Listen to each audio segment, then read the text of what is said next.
Welcome to Ira's Everything Bagel, where I talk with intriguing people about everything, their passions, pursuits, and points of view. In the late 60s, Dave Rubin wrote a book called Everything You Always Wanted to Know About Sex, but Were Afraid to Ask. Today's guest could easily have written everything you wanted to know about Judaism, but were afraid to ask. Instead, he's written a book for this century. Rabbi Michael Strassfeld is author of the new book, Judaism Disrupted, a Spiritual Manifesto for the 21st Century, published by Ben Yehuda Press. The book is available on Amazon, Barnes & Noble, and all the usual places. And for everything about Michael Strassfeld, go to michaelstrassfeld.com. And Rabbi Michael, welcome to the show. Thank you. I'm glad to be here. So what is it about Judaism that needs to be disrupted? Well, I use the word in both ways, meaning that Judaism is being disrupted because we live in disruptive times. I don't have to tell you. And also, I think the purpose of Judaism is to, in a good way, to disrupt people's lives. Interesting. So you're approaching it from two different angles. What is the thing about Judaism that disrupts people's lives? And do you think sometimes the moral aspect of Judaism tends to grate on some people, and that's perhaps possibly some of where that blanket anti-Semitism seems to come from, the left, the right? It's independent of race, religion, nationality. It just seems to be popping up here, there, everywhere, and goes away for a while, then it comes back. It never quite goes away totally. I know this is a cosmic question for you to answer, but you're the perfect person. Well, I think there were three questions in there. Let me pick up on the anti-Semitism just because that's where you ended up. You know, I think that's interesting the way you put it, that that maybe some of the moral aspects or the practices of Judaism grate on people. I think it's also that we live in disruptive times, to use that word again, and I think that's very unsettling to people. I think it's particularly unsettling when things that you just take for granted as this is the way the world has always worked and continues to work, and that's no longer exactly true, or it's not true for everybody. So things about sexuality, about sexual identity, about gender, about how our society operates, et cetera, are being challenged in lots of different ways. And I think people that find particularly the way that they imagine life is supposed to be, when they feel that's being challenged, it leads to a sense of confusion and then perhaps anger at that things seem to be changing and what's going on here, and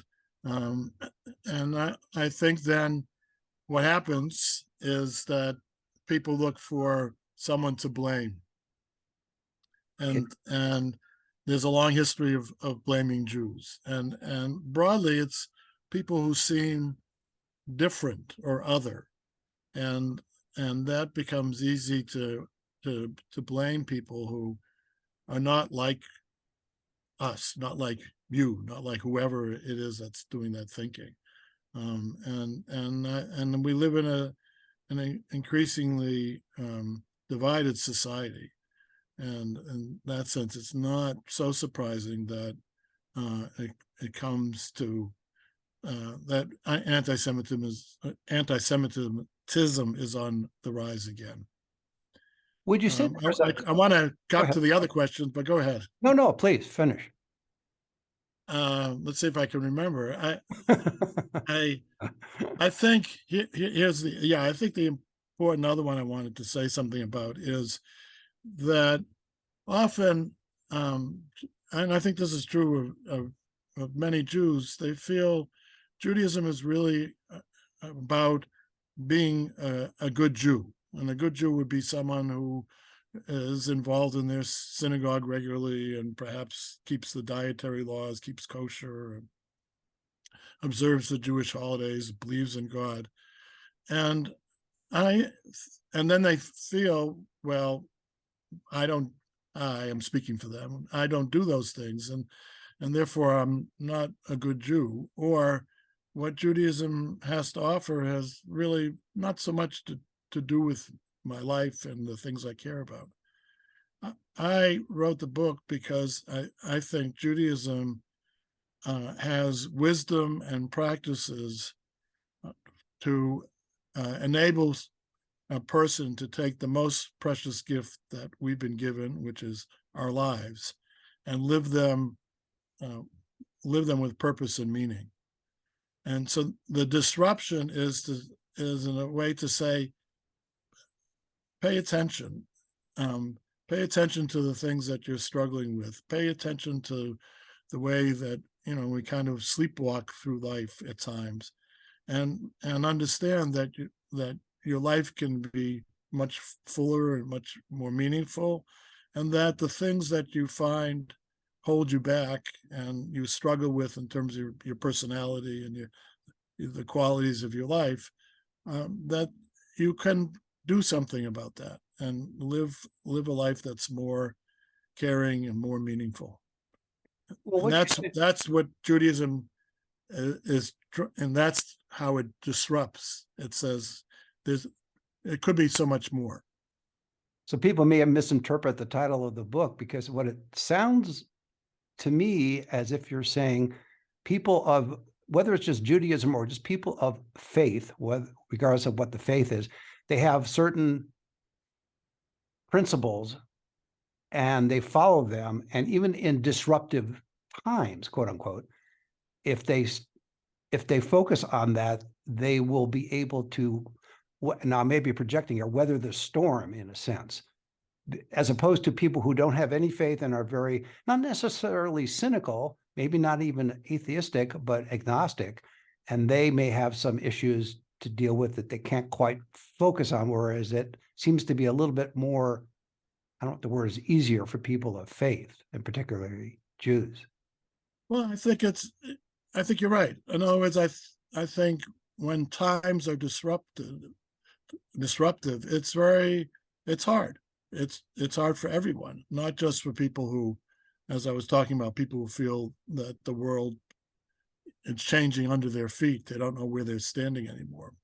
But I think everybody, whether it's been these years of COVID, or whether it's the divisions in our society, whether it's the challenge of the world, the weather, all these things that are happening, that there's plenty to be worried about without being paranoid in our world today, right? It's hard to be optimistic in some ways, and so you could, in response, say, well, these people are responsible, or these things aren't happening enough. Say, well, what can I do, starting perhaps on a personal level? What would make my life better? I'm not talking about like winning the lottery. Probably that would make anybody's life better. But we all have things that we struggle with, whether it's generosity, whether it's anger, whether it's feeling jealous of what other people have and you don't. And the truth is, those aren't like great places to be living.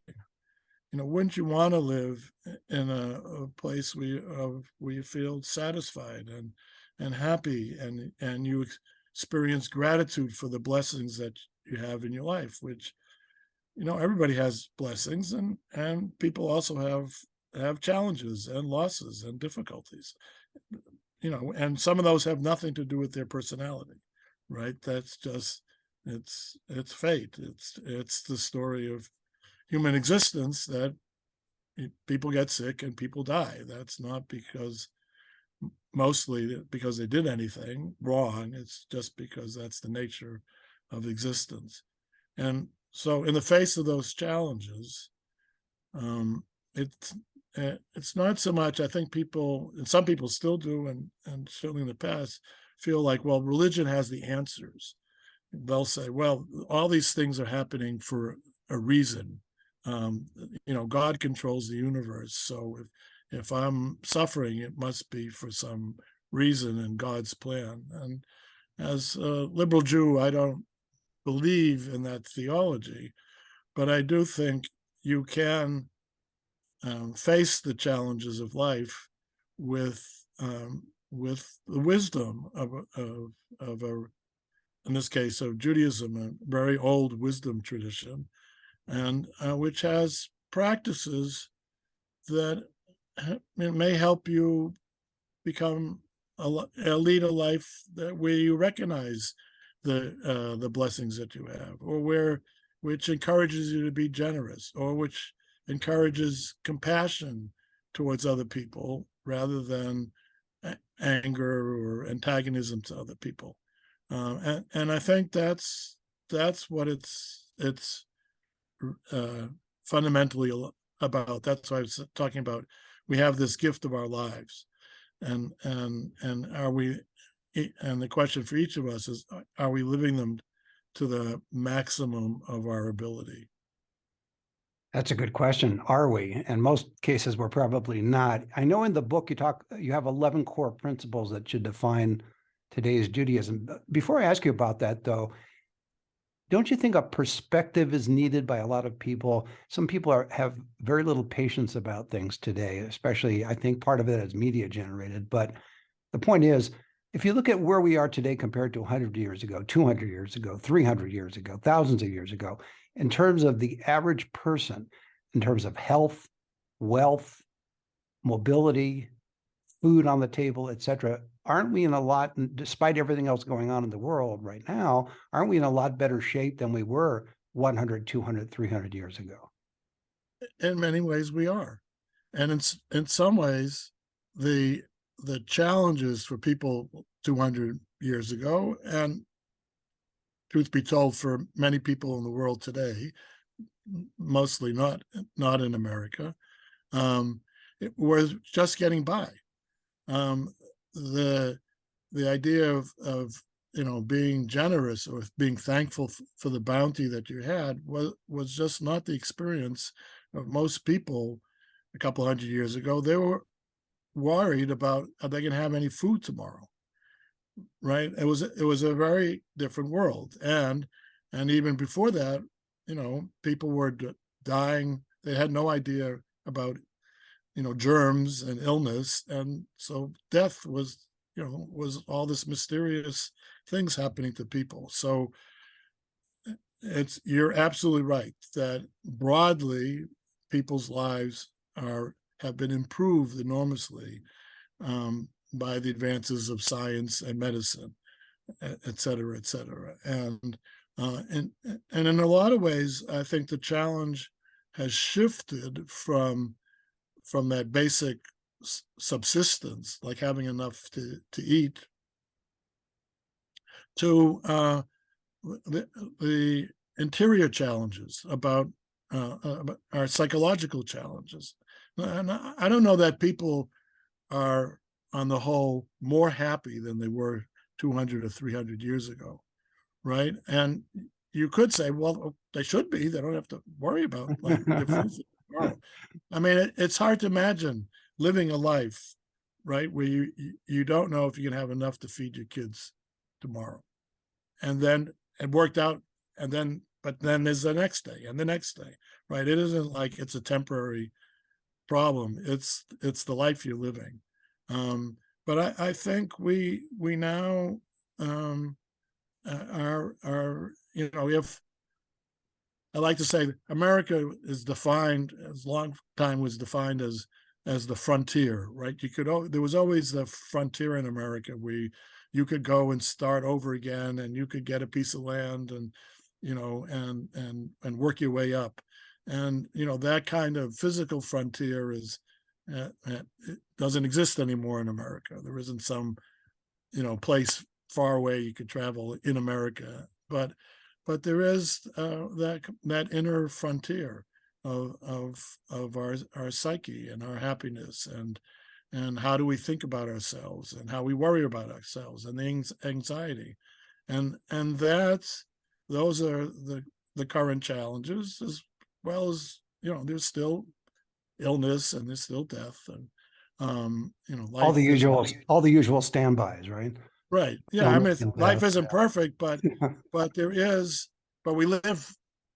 We imagine it kind of is in that sense, is that we don't pay attention to the fact that we're all going to die, right? Comes with the but territory, yeah. right, but it is, well, what am I going to do about my anxiety? What am I going to do about my feelings of lack of success or too much success? And all those are the things that are challenges. And again, I think Judaism and other wisdom traditions have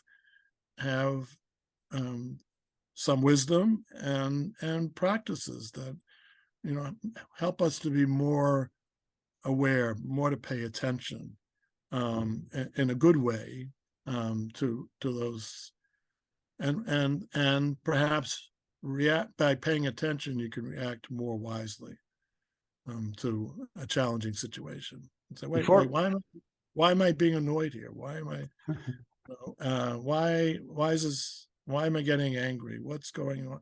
What's really going on here?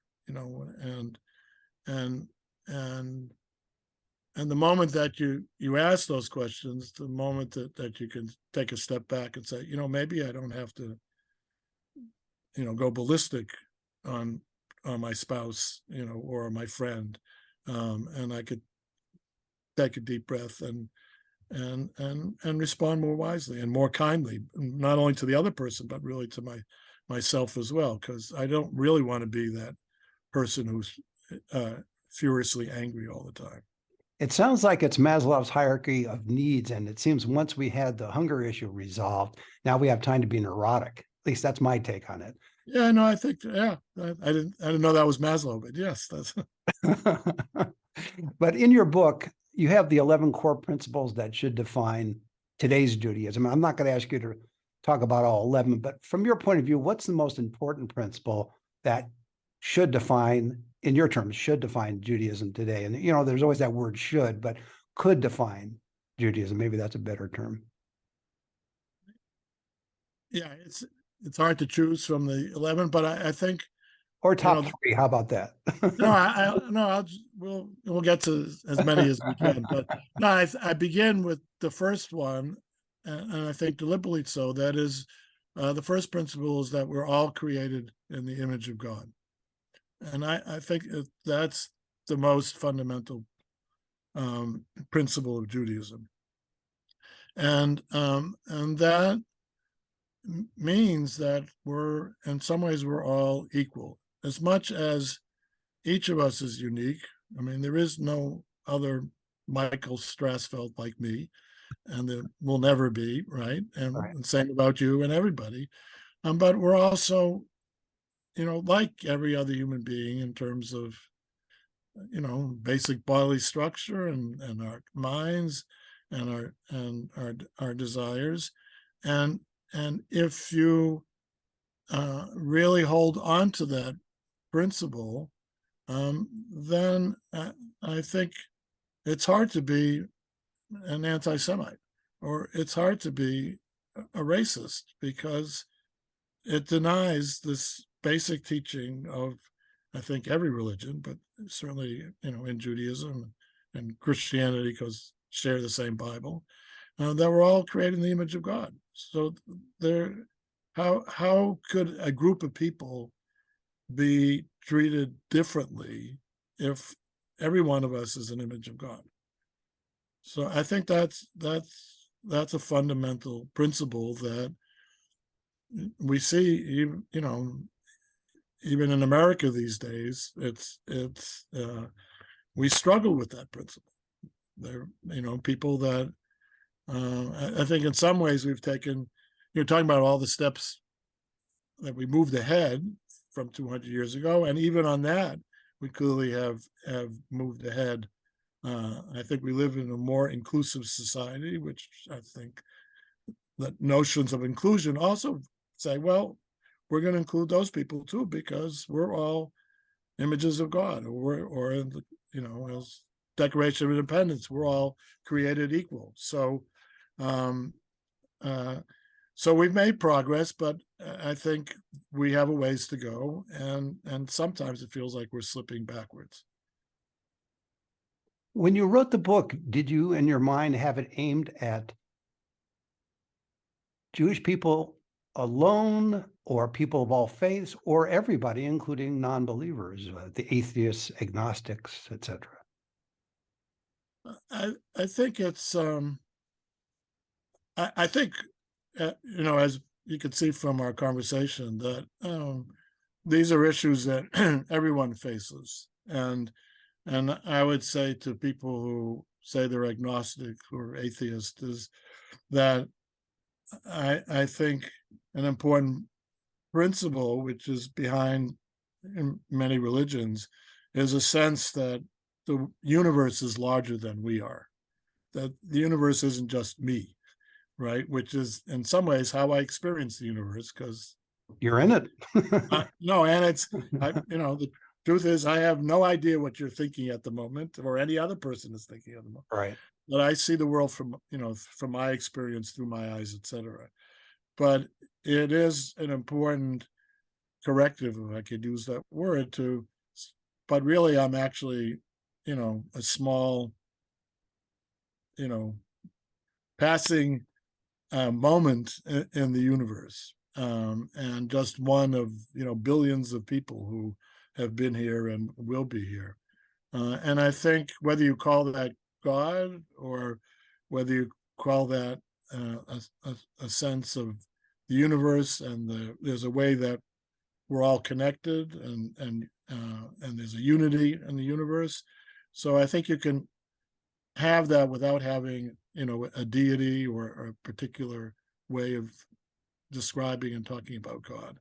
And I think again that's key. So in some ways, the book, I come from I'm a rabbi. I come from a very Jewish place, so the book is very Jewish in terms of the source text that I'm referring to, and taking some of the practices and kind of refashioning them to make them respond to the current moment better than some of the old traditions.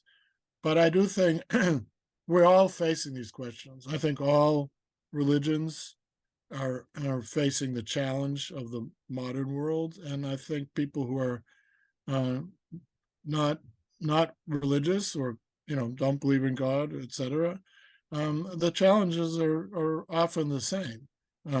As I said, it's I don't think anybody's more anxious or less anxious because either they believe in God or they don't believe in God, et cetera, or more generous or less generous. And for me, Judaism has wisdom and practices, but I certainly think other religions have wisdom and practices. There's no monopoly on the truth, and that people can. I think we're seeing in America today spirituality, which for I think a lot of people is a kind of religion without religion.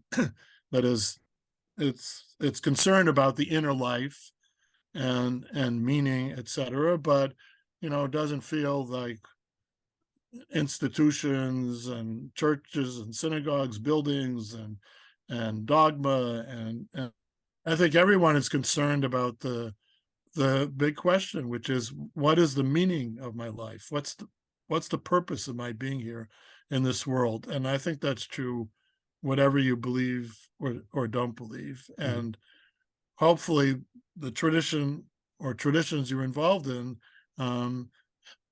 provide you with some answers or ways to think about it, or practices to help you to go to be in a better psychological and emotional place. I'm curious about one word in your book title. It's Judaism Disrupted, a Spiritual Manifesto for the 21st Century, again, published by Ben Yehuda Press. And the word is manifesto, as opposed to guide or suggestion. Manifesto has all kinds of things connected to that. Why did you choose manifesto? I think I was trying to say that as much as I feel connected to the Jewish tradition as handed down to us, as it were, that I think, again, I'll use that word, we live in disruptive times. And I think what Judaism needs, or liberal Judaism needs going forward, is not a tinkering around the edges. You know, the old thing is like, if we just had better publicity, then more people would want to be, you know, come to synagogue and be involved in Jewish life. And, you know, you know, yeah, publicity can help, but if your product, if what you're selling, nobody's interested in, it doesn't matter, you know, how good the publicity is.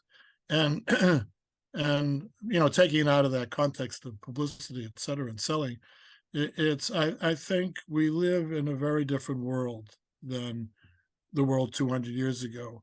And I think that may be in some ways more true of the Jewish people, who in the Middle Ages lived very separate and apart. And it wasn't that, you know, every day there was another pogrom, you know, an attack on Jews, but it was a very, they they interacted with their non-Jewish neighbors, but culturally and religiously they lived very apart. And we now live in this open society where the internet takes you everywhere, et cetera, et cetera. And so that the world where the Jewish community, which still remains a minority, is very different. I like to say that the rabbis created a Judaism that was portable, that Jews could take anywhere in the world, which is wherever they ended up, which was everywhere in the world. Right. And now we need a Judaism that is permeable, that's really open to the world around us, because that's both the world we live in and it's the world we want to live. We want to live in an open society. We want to live in an inclusive society. And so very much now, that world is part of the Jewish world, including the fact that there are increasingly numbers of people who are not Jewish, who are part of Jewish families, who married together. And again, that was not at all true in the Middle Ages. And while some people in the Jewish community are concerned about that, I think it's again not just the reality, but it is the opportunity of this moment to live in a society that has fewer boundaries and is trying to be more inclusive and more open to people, rather than create hard dividing lines. Well, that's a great way to leave it. My guest has been Rabbi Michael Strassfeld. He's author of the new book, Judaism Disrupted, a Spiritual Manifesto for the 21st Century, and is published by Ben Yehuda Press.